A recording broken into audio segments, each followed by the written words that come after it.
എനിക്ക് ഇത്ര മണിക്കൂറൊന്നും ഇല്ലായിരുന്നു. എനിക്ക് കിട്ടുന്ന സമയം മൊത്തവും പഠിത്തമായിരുന്നു. പക്ഷേ എനിക്ക് പറ്റിയൊരു അബദ്ധം എന്ന് വെച്ച് കഴിഞ്ഞാലുണ്ടല്ലോടാ, ഞാൻ എൻ്റെ കയ്യിൽ തന്നെ അവൈലബിൾ ആയിട്ടുള്ള മെറ്റീരിയൽസും പിന്നെ പ്രീവിയസ് ഇയർ ക്വസ്റ്റ്യൻസും മാത്രമാണ് സോൾവ് ചെയ്തുകൊണ്ടിരുന്നത്. മനസ്സിലായോ? ആ പ്രീവിയസ് ഇയർ ക്വസ്റ്റ്യൻ മാത്രം സോൾവ് ചെയ്താലും മതി. പക്ഷേ അതെല്ലാം ഞാൻ എൻ്റെ സൗകര്യത്തിനായിരുന്നു ചെയ്തത്. ഇന്ന് ചിലപ്പോൾ ചെയ്യണം. ശരിക്കും പറഞ്ഞാൽ ഇതിനെപ്പറ്റി യാതൊരുവിധ ഐഡിയ ഇല്ലാത്ത ഒരാൾ പാർഷ്യൽ ഡ്രോപ്പ് ചെയ്യാൻ ഞാൻ സജസ്റ്റ് ചെയ്യത്തില്ല. കാരണം നമുക്ക് ഒരുവിധം ഒന്ന് റിപ്പീറ്റ് ചെയ്ത അല്ലെങ്കിൽ ഒരു ലോങ് ടേം ചെയ്ത എക്സ്പീരിയൻസ് എങ്കിലും വേണം നമുക്ക് ഈ പാർഷ്യൽ ഡ്രോപ്പ് ചെയ്യണമെങ്കിൽ.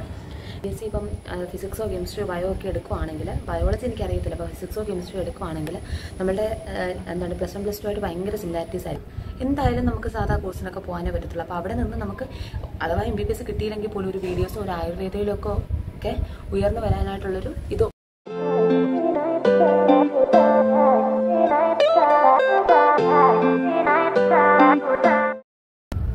ഹലോ ഗൈസ്, അപ്പോൾ എല്ലാവരും എന്ത് പറയുന്നു? സുഖമായിട്ടിരിക്കുന്നു? ഞാനിവിടെ സുഖമായിട്ടിരിക്കുകയാണ്. അപ്പോൾ നിങ്ങൾ എൻ്റെ വ്ളോഗൊക്കെ കണ്ടു കാണുമെന്ന് വിശ്വസിക്കുന്നു. കാരണം ഇപ്പം ഞാൻ 21 ബാച്ചാണെന്ന് നിങ്ങൾക്ക് അറിയാമല്ലോ. ഞങ്ങളുടെ 20 ബാച്ചിലൊരു ചേച്ചിയുടെ എൻഗേജ്മെൻ്റ് ആയിരുന്നു, ആര്യ ചേച്ചിയുടെ. അപ്പോൾ ഞങ്ങൾ അത് കൂടാൻ വേണ്ടിയിട്ട് ആലപ്പുഴ വരെ പോയിട്ടുണ്ടായിരുന്നു. അപ്പോൾ ആലപ്പുഴയൊക്കെ പോയി ആലപ്പുഴ എൻഗേജ്മെൻറ്റിൻ്റെ തലേന്ന് പോയി. ഞങ്ങൾ ഞായറാഴ്ച ആയിരുന്നു എൻഗേജ്മെൻറ്റ്. ഞങ്ങൾ ശനിയാഴ്ച പോയി. എന്നിട്ട് ഞങ്ങളുടെ കായംകുളത്തുള്ളൊരു ഫ്രണ്ടിൻ്റെ വീട്ടിലെ സ്റ്റേ ആയിരുന്നു. എന്നിട്ട് പിന്നെ പിറ്റേന്ന് അമ്പലപ്പുഴ പോയി എൻഗേജ്മെൻ്റ് ഒക്കെ കൂടി. അത് കഴിഞ്ഞിട്ട് നേരെ ഞങ്ങൾ ലുലുമാളിൽ പോയി. പിന്നെ അത് കഴിഞ്ഞിട്ട് ഞങ്ങളുടെ വേറൊരു ഫ്രണ്ടിൻ്റെ വീട്ടിലായിരുന്നു സ്റ്റേ. അപ്പം ശരിക്കും പറഞ്ഞാൽ നിങ്ങൾക്കറിയാമല്ലോ, ഫ്രണ്ട്സൊക്കെ കൂടുമ്പോൾ നമ്മളുടെ ഉറക്കമൊക്കെ അപ്പോൾ അടിപൊളിയായിരുന്നു. ഒട്ടും ഉറങ്ങിയിട്ടില്ല. അപ്പോൾ അതിൻ്റെ ഒരു ക്ഷീണമുണ്ട്. എന്നാലും നിങ്ങളുടെ ഒത്തിരി കമൻസ് കിടക്കുന്നത് കൊണ്ട് ഞാൻ ഈ വീഡിയോ ചെയ്യുന്നതാണ് കേട്ടോ. മാത്രമല്ല എനിക്ക് വീഡിയോ എടുക്കാൻ ഇഷ്ടമാണ്, അതാണ് മെയിൻ. അപ്പം പിന്നെ ചുമ്മാതാട്ടോ, രണ്ടും മെയിനാണ്. അപ്പം എൻ്റെ അടുക്ക കുറേ പേര് ടിപ്സ് ഫോർ പാർഷ്യൽ ഡ്രോപ്പേഴ്സ് ചോദിച്ചിട്ടുണ്ടായിരുന്നു. അപ്പം ഇത് കാണുന്ന ആർക്കെങ്കിലും എന്നെപ്പറ്റി കൂടുതലായിട്ട് അറിയത്തില്ലെങ്കിൽ അത് പറയാനുള്ള കാരണം, ഇപ്പോൾ നമുക്ക് റീസെൻ്റ്ലി ഒത്തിരി സബ്സ്ക്രൈബേഴ്സ് കൂടിയിട്ടുണ്ട്. അപ്പം എൻ്റെ പേര് ശില്പ. ഞാൻ ശ്രീനാരായണ മെഡിക്കൽ കോളേജിൽ ഒരു 3rd ഇയർ MBBS സ്റ്റുഡൻ്റ് ആണ് കേട്ടോ. അപ്പോൾ ഞാൻ ഒരു പാർഷ്യൽ ഡ്രോപ്പർ ആയിരുന്നു. കാരണം ഞാൻ BSc കെമിസ്ട്രി എന്ന് പറയുന്നൊരു കോഴ്സ് ജോയിൻ ചെയ്ത് 1 വർഷത്തോളം ക്ലാസ്സിൽ പോയിട്ടുണ്ടായിരുന്നു. അത് കഴിഞ്ഞിട്ട് ഞാൻ ആ കോഴ്സ് ഡ്രോപ്പ് ചെയ്തിട്ടാണ് MBBSന് ജോയിൻ ചെയ്തത്. അപ്പം ഞാൻ ബ്രില്യൻറ്റിലായിരുന്നു റിപ്പീറ്റ് ചെയ്തിരുന്നത്. ഞാൻ ബ്രില്യൻറ്റിൽ റെസിഡൻസ് കുറുമുണ്ട, അതായത് കൺട്രോൾഡ് ഹോസ്റ്റലിലായിരുന്നു. അത് കഴിഞ്ഞിട്ട് എനിക്ക് ആ ഒരു സമയത്ത് കിട്ടിയിട്ടുണ്ടായിരുന്നില്ല. അത് കഴിഞ്ഞിട്ട് ഞാൻ ഒന്നും കൂടെ പഠിക്കാനുള്ളൊരു കോൺഫിഡൻസ് ശരിക്കും പറഞ്ഞാൽ എനിക്ക് ആ ഒരു സമയത്ത് ഉണ്ടായിരുന്നില്ല. അങ്ങനെയാണ് ഞാൻ കെമിസ്ട്രിക്ക് ജോയിൻ ചെയ്തത്.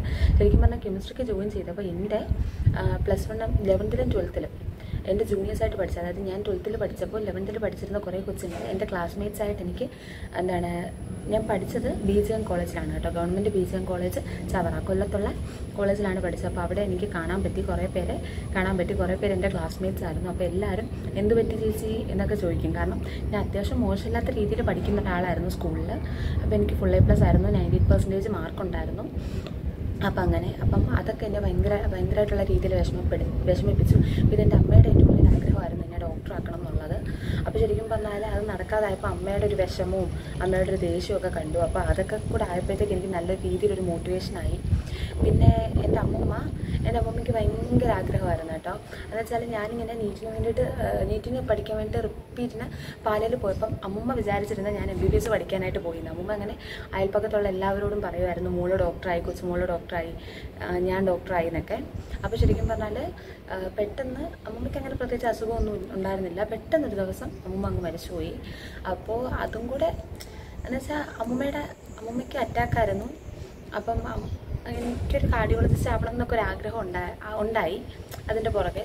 പക്ഷേ എനിക്ക് കാർഡിയോളജിസ്റ്റ് ആവാൻ പറ്റുമോ എന്നൊന്നും എനിക്ക് അറിഞ്ഞൂടാ. കാരണം ഇപ്പോൾ ശരിക്കും പറഞ്ഞാൽ ഈ സ്ട്രെസ്സൊക്കെ കാണുമ്പോൾ അത്ര ഏതെങ്കിലും ഒരു ഡോക്ടർ ആയാൽ മതി എന്നുള്ളൊരു ആഗ്രഹമേ ഉള്ളൂ കേട്ടോ. കാരണം ഭയങ്കര ടഫാടാ. മാത്രമല്ല എനിക്ക് ഒത്തിരി ടെൻഷൻ്റെ ആളാണ്. അപ്പം ഒരു സർജറി അതൊക്കെ ഇത്തിരി നമുക്ക് നല്ല മെൻ്റലി നല്ല സ്ട്രോങ് ആയിട്ടിരിക്കണ്ടേ. അപ്പം ഇപ്പോൾ ഒന്നും പറയാൻ പറ്റില്ല. ചിലപ്പോൾ ഭാവിയിൽ ഞാൻ എൻ്റെ കാർഡിയോളജിസ്റ്റൊക്കെ ആയേക്കാം, ഒന്നും ഉറപ്പ് പറയാൻ പറ്റില്ല കേട്ടോ. അപ്പോൾ എന്തായാലും നമുക്ക് കറൻ്റ്ലി ഇപ്പോൾ ഞാൻ ഈ വീഡിയോ ചെയ്യുന്നത് പാർഷ്യൽ ഡ്രോപ്പേഴ്സിന് വേണ്ടിയിട്ടാണ്. അപ്പോൾ ഞാൻ എന്നെപ്പറ്റി ഒരു ബ്രീഫായിട്ടുള്ളൊരു ഇൻട്രോ തന്നതാണ്. കുറേ പേർക്കെങ്കിലും എന്നെ അറിയാമായിരിക്കുമല്ലോ. അപ്പം അങ്ങനെ ശരിക്കും പറഞ്ഞിട്ടുണ്ടല്ലോ, എനിക്ക് ഈ ഒരു വെളിവ് വീണത്, അതായത് നീറ്റ് എഴുതണം അല്ലെങ്കിൽ MBBSന് ജോയിൻ ചെയ്യണം എന്നുള്ളൊരു വെളിവ് വീണത് ഞാൻ BSc കെമിസ്ട്രിക്ക് ജോയിൻ ചെയ്തൊരു 4 മാസത്തോളം ഒക്കെ കഴിഞ്ഞിട്ടാണ്. കാരണം ആദ്യമൊക്കെ നമുക്ക് ഓൺലൈൻ ക്ലാസ് ആയിരുന്നു. അപ്പോൾ നമ്മുടെ ബാച്ചിലെ പിള്ളേർ ഏതാന്ന് പോലും നമ്മൾ അറിയില്ല. എന്നിട്ട് ഞാൻ ഓഫ്ലൈൻ, നമ്മുടെ ആ സമയത്ത് ഒരു കോവിഡിൻ്റെ ഇഷ്യൂസൊക്കെ ഉണ്ടായിരുന്നു. എന്നിട്ട് ഈ ഓൺലൈൻ മാറി ഓഫ്ലൈനായിട്ട് കോളേജിൽ ക്ലാസ് തുടങ്ങിയപ്പോഴാണ് ഈ പിള്ളേരെയൊക്കെ കാണുന്നതും എൻ്റെ വിഷമം കൂടുന്നതും ഞാൻ നീറ്റിന് വേണ്ടിയിട്ട് പഠിക്കാൻ തുടങ്ങുന്നത്. അപ്പോൾ എനിക്ക് ശരിക്കും പറഞ്ഞാൽ എൻ്റെ ഒരു ലൈഫിൽ 4 മാസത്തോളം എനിക്ക് പോയി. പിന്നെ അതിനിടയ്ക്ക് എൻ്റെ 2 ചേച്ചിമാരുടെ കല്യാണമൊക്കെ വന്നു. അപ്പോൾ അങ്ങനെയും പോയി. ശരിക്കും പറഞ്ഞാൽ ഞാൻ ഇങ്ങനെ എൻ്റെ വീട്ടുകാർക്ക് യാതൊരുവിധ അറിവും ഉണ്ടായിരുന്നില്ല. അമ്മയ്ക്കാവട്ടെ അച്ഛനാവട്ടെ എൻ്റെ അനിയത്തിക്കൊഴികെ വേറെ ഒരാൾക്കും ഞാൻ വീട്ടിൽ നിന്ന് നീറ്റ് പ്രിപ്പയർ ചെയ്യുന്നൊരു ഐഡിയ ഉണ്ടായിരുന്നില്ല. അപ്പോൾ അതിനനുസരിച്ച് എനിക്ക് സ്ട്രഗിൾ ഉണ്ട്. അതായത് നമ്മളിപ്പോൾ വീട്ടിലെ ഫംഗ്ഷൻസിനും എല്ലാത്തിനും പോകേണ്ടി വരുമല്ലോ. കാരണം അവരെ സംബന്ധിച്ച് ഞാനിപ്പോൾ BSc കെമിസ്ട്രിക്ക് പഠിക്കുന്ന ഒരാൾ, വീട്ടിൽ നിന്ന് പോയി വന്ന് പഠിക്കുന്ന ഒരാൾ. അപ്പം എന്താണ്, അതും ഓൺലൈൻ ക്ലാസ്സും ഓഫ്ലൈൻ ക്ലാസ്സും ഒക്കെയാണ്. വലിയ ഇതുമില്ല, വലുതായിട്ട് പഠിപ്പിച്ചും തുടങ്ങിയിട്ടില്ല. അപ്പോൾ അങ്ങനെയൊക്കെ എനിക്ക് കുറച്ച് ബുദ്ധിമുട്ടുകളൊക്കെ വന്നിട്ടുണ്ട്. അപ്പോൾ വീട്ടിൽ നിൽക്കുമ്പോഴത്തേക്കെന്ന് പറയുമ്പോഴത്തേക്ക് നമുക്കിപ്പോൾ തൊട്ടടുത്ത വീട്ടിലൊരു പാലുകാശൊക്കെ വന്നാൽ നമുക്ക് പോയല്ലേ പറ്റൂ, അല്ലെങ്കിൽ അവളുണ്ടായിട്ടും വന്നില്ല, അങ്ങനെ ഒരു ഇതല്ലേ. അപ്പോൾ അങ്ങനെ ശരിക്കും പറഞ്ഞാൽ നിങ്ങൾ പാർഷ്യൽ ഡ്രോപ്പ് ചെയ്യാനായിട്ട് ഉദ്ദേശിക്കുന്നെങ്കിൽ നിങ്ങൾ ശരിക്കും പറഞ്ഞാൽ നിങ്ങളെ ഒരു റിപ്പീറ്ററായിട്ട് അങ്ങ് മനസ്സിൽ ധ്യാനിക്കുക, എന്നിട്ട് വേണം ചെയ്യാൻ. അതായത് വേറെ പരമാവധി ഫംഗ്ഷൻസിനൊക്കെ അറ്റൻഡ് ചെയ്യുന്നത് അതൊക്കെ കുറയ്ക്കുക, നല്ല രീതിയിൽ പഠിത്തത്തിൽ മാത്രം കോൺസെൻട്രേറ്റ് ചെയ്യുക. നിങ്ങൾക്കറിയാലോ, ഓരോ കൊല്ലം ചെല്ലും തോറും നമ്മുടെ കട്ട് ഓഫ് ഇങ്ങനെ കൂടി വരുവാണ്. അപ്പം ഇതേന്നും പറഞ്ഞിരുന്ന് പഠിച്ചിട്ട് പോലും പിള്ളേർക്ക് കിട്ടുന്നില്ല. അപ്പം നമ്മൾ പാർഷ്യൽ ഡ്രോപ്പ് ചെയ്യുമ്പോൾ നമ്മൾ ഒരേ സമയം 2 കാര്യങ്ങളാണ് ഹാൻഡിൽ ചെയ്യുന്നത്. അപ്പോൾ അതിൻ്റേതായ ഒരു ബുദ്ധിമുട്ട് നിങ്ങൾക്ക് എന്തായാലും ഉണ്ടാവും.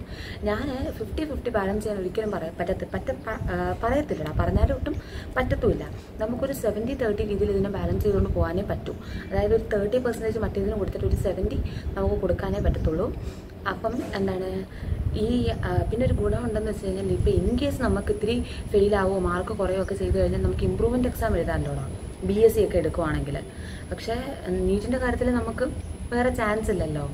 അപ്പം അതിന് 70% കൊടുത്ത് ഇവിടെ 30% കൊടുത്ത് പഠിക്കുക. പിന്നെ കുറേ പേര് ടൈം ഷെഡ്യൂളും കാര്യങ്ങളൊക്കെ ചോദിച്ചിട്ടുണ്ടായിരുന്നു. എടാ, എനിക്ക് പ്രത്യേകിച്ചെന്ന് വെച്ച് കഴിഞ്ഞാൽ ഒരു ടൈം ഷെഡ്യൂൾ അങ്ങനത്തെ കാര്യങ്ങളൊന്നും ഡീറ്റെയിൽ ആയിട്ട് ഉണ്ടായിരുന്നില്ല.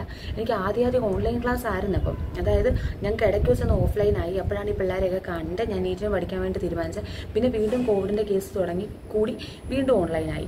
അപ്പോൾ ശരിക്കും പറഞ്ഞാൽ എനിക്ക് അത്രയും ഇതില്ല.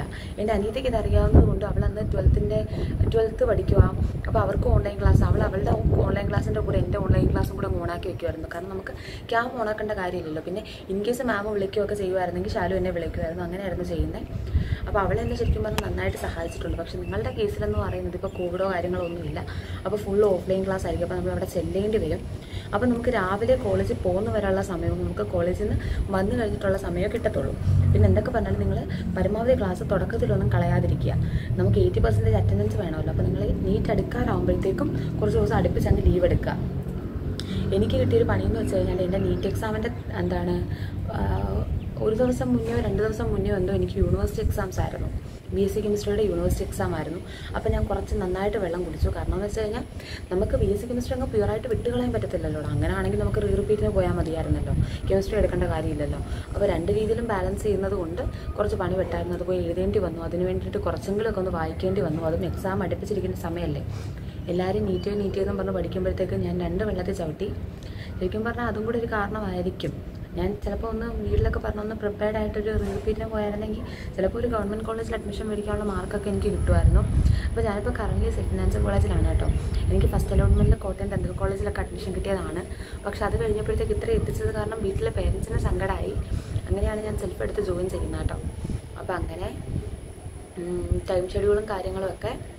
അപ്പോൾ നമുക്ക് വേണമെങ്കിലേടാ ഇത്രയും ഇതൊക്കെ പറഞ്ഞുകൊണ്ട് നമുക്ക് വേണമെങ്കിൽ ഒരു ടെലിഗ്രാം ചാനൽ സ്റ്റാർട്ട് ചെയ്യാം. അപ്പോൾ അതാകുമ്പോൾ എനിക്ക് കിട്ടുന്ന ക്വസ്റ്റ്യൻസ് ഒക്കെ വേണമെങ്കിൽ എനിക്ക് നിങ്ങൾക്ക് ഷെയർ ചെയ്യാം. കാരണം എൻ്റെ അനിയത്തി കഴിഞ്ഞ കൊല്ലം ഓൺലൈൻ ആയിരുന്നു. അപ്പോൾ അവളുടെ കയ്യിൽ അത്യാവശ്യം കുറച്ച് ക്വസ്റ്റ്യൻസ് ഒക്കെ ഉണ്ട്.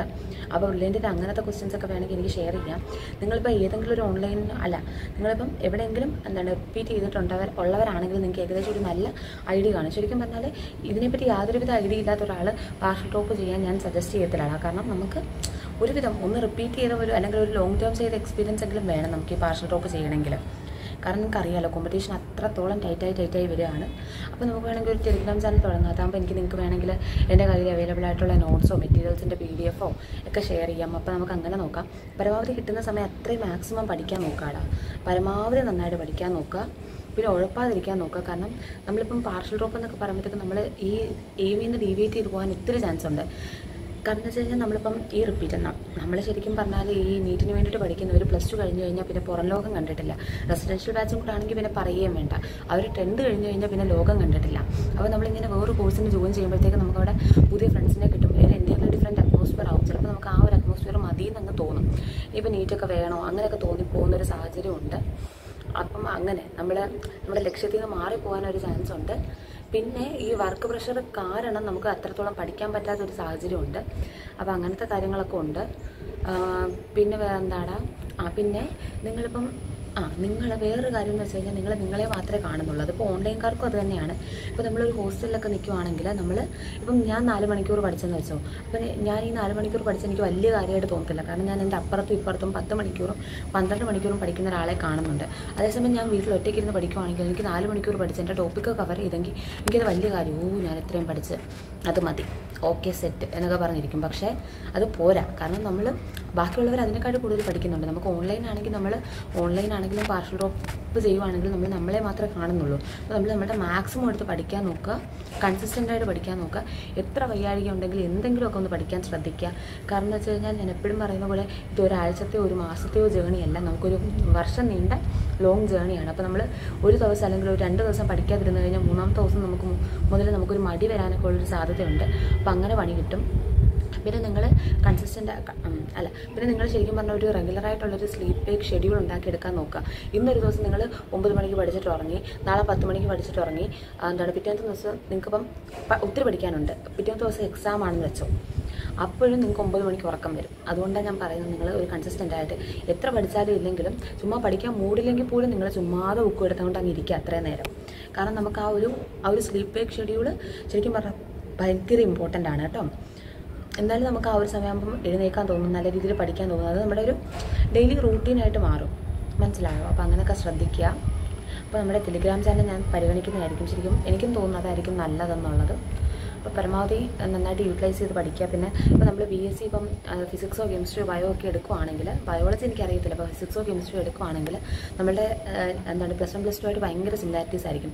ഫസ്റ്റ് സെം എന്നൊക്കെ പറയുമ്പോഴത്തേക്കും കറക്റ്റ് നമ്മുടെ +1 +2 ടോപ്പിക്സ് തന്നെ ആയിരിക്കും.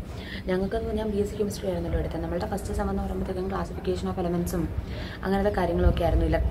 ഇലക്ട്രിക് ഫീൽഡ് മറ്റേ ഇതൊക്കെ ഉണ്ടല്ലോടാ, എന്തുമായിരുന്നു, പൊളാരിറ്റി, അങ്ങനത്തെ ഉള്ള കാര്യങ്ങളൊക്കെ ആയിരുന്നു. അപ്പോൾ ഇതിനും കൂടെ എളുപ്പമായിരുന്നു. അത് ഞാൻ പെട്ടെന്ന് എനിക്ക് കിട്ടുന്നില്ല, ഞാൻ സൈഡിൽ കൊടുത്തേക്കാം കേട്ടോ. കാരണം ഫുൾ ടച്ച് വിട്ടുപോയി, 3 കൊല്ലം കഴിഞ്ഞില്ലടാ അത് കഴിഞ്ഞിട്ട്. അപ്പോൾ അങ്ങനെ അപ്പോൾ അതൊക്കെയായിരുന്നു. അത് കാരണം നമുക്ക് പ്രത്യേകിച്ച് അതിനായിട്ട് പഠിക്കേണ്ട കാര്യം ശരിക്കും പറഞ്ഞാൽ ഞാൻ കെമിസ്ട്രി നന്നായിട്ട് പഠിച്ചിട്ടേ ഇല്ല. ഞാൻ ആ 12th ഈ എത്ര പോർഷൻസ് ഉണ്ടെന്ന് അറിയാം. അത് ഞാൻ ജസ്റ്റ് 12th ടെക്സ്റ്റ് വായിക്കുന്നുണ്ടല്ലോ, ആ ഒരു രീതി വെച്ചിട്ടായിരിക്കും. എന്നിട്ട് കൂടി എനിക്ക് ഡബിൾ പാസ് കിട്ടി കേട്ടോ കെമിസ്ട്രിക്ക്. ഹിന്ദി ആയിരുന്നു, ഞാൻ ഒരു ആവേശത്തിന് നമ്മളിൽ നീറ്റിന് പഠിക്കുന്നതെന്ന് ആലോചിക്കാതെ പോയി ഹിന്ദി അങ്ങ് എടുത്ത്. ഹിന്ദിയാണ് ഒന്നും പഠിക്കാതെ തൊട്ട് എഴുതാനും പറ്റൂല. ഞാൻ 12th വരെ ഹിന്ദി പഠിച്ച ഒരാളാണ്, എന്നിട്ട് പോലും ടഫായിരുന്നു. അപ്പോൾ നിങ്ങൾ ഇങ്ങനെയൊക്കെ ഉള്ളൊരു ലക്ഷ്യത്തോടാണെങ്കിൽ നിങ്ങൾക്ക് അത്യാവശ്യം ഹിന്ദി അറിയാമെങ്കിൽ മാത്രം എടുത്താൽ മതി. കാരണം നമുക്ക് ചാപ്റ്റേഴ്സിന് ഒരു നല്ലൊരു ഐഡിയ ഇല്ലെങ്കിൽ നമുക്കൊന്നും എഴുതാൻ പറ്റില്ല. ഹിന്ദി ആകുമ്പോഴത്തേക്ക് നമുക്ക് അത്യാവശ്യം ഇത്തിരി കൂടെ ഒരു നല്ലൊരു ഹിന്ദി അറിയാത്ത ഒരാൾക്ക് അത്യാവശ്യം പാടാണല്ലോ. അപ്പോൾ അങ്ങനെ പണി കിട്ടിയിട്ടുണ്ട്. അപ്പോൾ നിങ്ങൾ അങ്ങനെയൊക്കെ നന്നായിട്ട് ചിന്തിച്ചെടുക്കാൻ നോക്കുക. പിന്നെ ഇപ്പം റിപ്പീറ്റോ സൂപ്പർ റിപ്പീറ്റോ ഒക്കെ ചെയ്യുന്നവരാണ് നിങ്ങൾ റിപ്പീറ്റും സൂപ്പർ റിപ്പീറ്റും ഒക്കെ ചെയ്തിട്ടാണ് നിങ്ങൾ പാർഷ്യൽ ഡ്രോപ്പ് ചെയ്യാൻ ഉദ്ദേശിക്കുന്നതെങ്കിൽ ശരിക്കും പറഞ്ഞാൽ നിങ്ങൾക്ക് ഇത്തിരി അഫോർഡ് ചെയ്യാൻ പറ്റുമെങ്കിൽ, അതായത് നിങ്ങൾക്ക് അഫോർഡ് എന്ന് പറയുമ്പോൾ ചെറിയൊരു എമൗണ്ട് അല്ല. ഇപ്പോൾ നമ്മൾ BDSനൊക്കെ ജോയിൻ ചെയ്തിട്ടാണ് കോഴ്സ് ഡ്രോപ്പ് ചെയ്യുന്നതെങ്കിൽ നമ്മൾ 5 lakhs ബോണ്ടായിട്ട് കൊടുക്കും. അപ്പോൾ അതൊക്കെ അഫോർഡ് ചെയ്യാൻ പറ്റുന്നുണ്ടെങ്കിൽ നിങ്ങൾ അങ്ങനെ ഒരു കോഴ്സ് എടുക്കാനേ ഞാൻ പറയത്തുള്ളൂ. കാരണം എന്ന് വെച്ച് കഴിഞ്ഞാൽ നമ്മളുടെ മാക്സിമം 2-3 വട്ടം കൊടുത്തവരാണ്.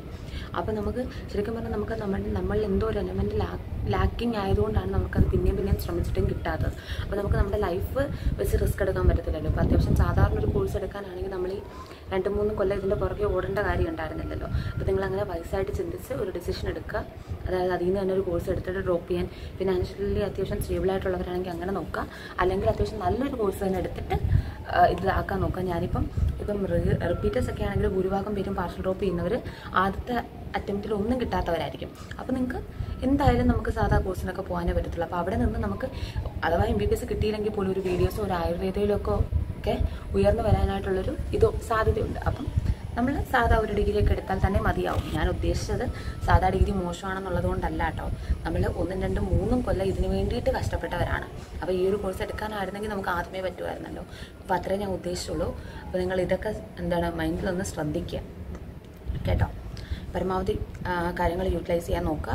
അപ്പോൾ ഞാനിത് ജസ്റ്റ് ഒരു ഉള്ളടക്കം പോലെ പറഞ്ഞതാണ്. അപ്പോൾ നമുക്കിനി നിങ്ങൾക്ക് വേണ്ടിയിട്ട് ഒരു ടൈം ടേബിൾ, ഞാൻ അന്ന് ശരിക്കും പറഞ്ഞാൽ എനിക്ക് നല്ല കൃത്യമായിട്ട് ഓർമ്മയില്ലാത്തതാടാ. ഞാൻ വേണമെങ്കിൽ ഒന്ന് ട്രൈ ചെയ്ത് കഴിഞ്ഞാൽ എനിക്ക് ആ ഒരു ഷെഡ്യൂളും കാര്യങ്ങളും ഒക്കെ ഞാൻ പരമാവധി സമയവും പഠിക്കുമായിരുന്നടാ. എനിക്ക് ഇത്ര മണിക്കൂറൊന്നും ഇല്ലായിരുന്നു. എനിക്ക് കിട്ടുന്ന സമയം മൊത്തവും പഠിത്തമായിരുന്നു. പക്ഷേ എനിക്ക് പറ്റിയൊരു അബദ്ധം എന്ന് വെച്ച് കഴിഞ്ഞാലുണ്ടല്ലോടാ, ഞാൻ എൻ്റെ കയ്യിൽ തന്നെ അവൈലബിൾ ആയിട്ടുള്ള മെറ്റീരിയൽസും പിന്നെ പ്രീവിയസ് ഇയർ ക്വസ്റ്റ്യൻസും മാത്രമാണ് സോൾവ് ചെയ്തുകൊണ്ടിരുന്നത്. മനസ്സിലായോ? ആ പ്രീവിയസ് ഇയർ ക്വസ്റ്റ്യൻ മാത്രം സോൾവ് ചെയ്താലും മതി. പക്ഷേ അതെല്ലാം ഞാൻ എൻ്റെ സൗകര്യത്തിനായിരുന്നു ചെയ്തത്. ഇന്ന് ചിലപ്പോൾ ചെയ്ത് കഴിഞ്ഞാൽ എനിക്ക് നാളെ ചിലപ്പോൾ ചെയ്യാൻ തോന്നത്തില്ല. അങ്ങനെ ഒരു പരിപാടി ഉണ്ടായിരുന്നു എനിക്ക് ആദ്യം. അതിൻ്റെയൊക്കെ പണി കിട്ടിയിട്ടുണ്ടായിരുന്നു.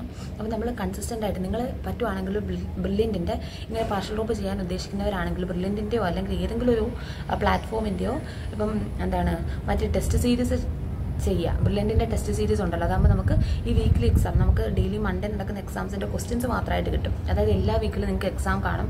ബാക്കിയുള്ള പിള്ളേരുടെ കൂടെ നിങ്ങൾ ഏതെങ്കിലും ഒരു ബാച്ചിൽ ഉൾപ്പെടുത്തി ആ ബാച്ചിൻ്റെ കൂടെ നിങ്ങൾക്ക് റാങ്ക് ലിസ്റ്റ് ഒക്കെ വരും. അപ്പോൾ നമുക്ക് ഓരോ വീക്കിലും ഇങ്ങനെ എക്സാം വരുമ്പോൾ അതിൻ്റെ ടോപ്പിക്സ് എങ്കിലും നമ്മൾ കവർ ചെയ്ത് പോകും. നമ്മൾ മൊത്തത്തിൽ തന്നെ ആകുമ്പോഴത്തേക്കും നമ്മളെ കുറച്ച് ഉഴപ്പാനൊക്കെ ചാൻസ് ഉണ്ട്.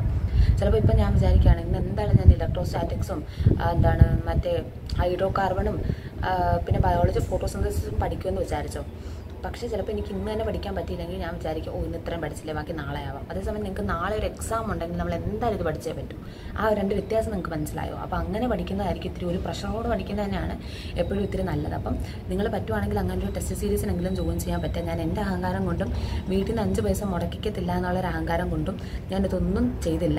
അത് കാരണം മൊത്തം എൻ്റെയാണ്. അപ്പോൾ ഇന്ന് പഠിച്ച് തീർന്നില്ല, ഞാൻ ബാക്കി നാളെ പഠിക്കും. അങ്ങനെ ഒരു പ്രശ്നമുണ്ടായിരുന്നു. പിന്നെ അവസാനം ആയപ്പോഴത്തേക്കാണ് ഇങ്ങനെ പഠിച്ചാൽ തീരൂല എന്നൊരു ബോധം തന്നെ വന്ന് മാറി തുടങ്ങിയത്. അപ്പം അങ്ങനെ പിന്നെ ടെസ്റ്റ് സീരീസിനെ പറ്റി പറയാനാണെങ്കിൽ ഞാൻ അന്വേഷിച്ചിട്ടുണ്ടായിരുന്നു.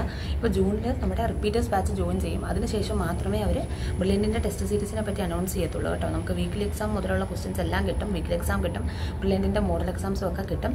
അപ്പോൾ നമുക്ക് ഈ ടെസ്റ്റ് സീരീസ് മാത്രമാണെങ്കിൽ നമുക്ക് 3000-ഉം ടെസ്റ്റ് സീരീസും സ്റ്റഡി മെറ്റീരിയൽസും ലേണിംഗ് ആപ്പും കൂടെ ആണെങ്കിൽ നമുക്ക് 10,000-ഉമാണ് കേട്ടോ റേറ്റ് വരുന്നത്. ഞാൻ ഡീറ്റെയിൽ ആയിട്ട് സൈഡിൽ കൊടുത്തേക്കാം. ഓൾറെഡി ഞാൻ അതിനെപ്പറ്റിയൊക്കെ വീഡിയോ ചെയ്തിട്ടുള്ളതാണ്. അപ്പോൾ ശരിക്കും പറഞ്ഞാൽ നല്ല എഫക്റ്റീവ് ആയിരിക്കും. കാരണം നമ്മൾ ഒരു എക്സാമിനെ ഫോളോ ചെയ്തല്ലേ പഠിക്കുന്നത്. അപ്പോൾ എന്തായാലും നമ്മൾ അത്തരം ടോപ്പിക്സ് എങ്കിലും മിനിമം കവർ ചെയ്യും. അപ്പോൾ അങ്ങനെ നിങ്ങൾക്കൊരു ഓവറോൾ ഒരു ചെറിയ ഐഡിയ ഉണ്ടായി കാണുമല്ലോ. അപ്പം ശരിയടാ, ടാറ്റാ. പിന്നെ ഞാൻ നിങ്ങളുടെ അത്യാവശ്യം ഒത്തിരി കമൻറ്റ്സ് വന്നിട്ടുണ്ട്. അപ്പോൾ അതിൻ്റെ ഒരു ആൻസർ ടു യുവർ ക്വസ്റ്റ്യൻസും കൂടെ ഇതിൻ്റെ കൂടെ അപ്ലോഡ് ചെയ്യുന്നതായിരിക്കും. ഇപ്പം തന്നെ അത്യാവശ്യം ലെങ്ത് ആയില്ലേടാ. അപ്പോൾ ഞാൻ വേറെ വീഡിയോ ആയിട്ട് ഇന്ന് തന്നെ അപ്ലോഡ് ചെയ്യുന്നതായിരിക്കും. അപ്പോൾ ശരിയടാ, ടാറ്റാ.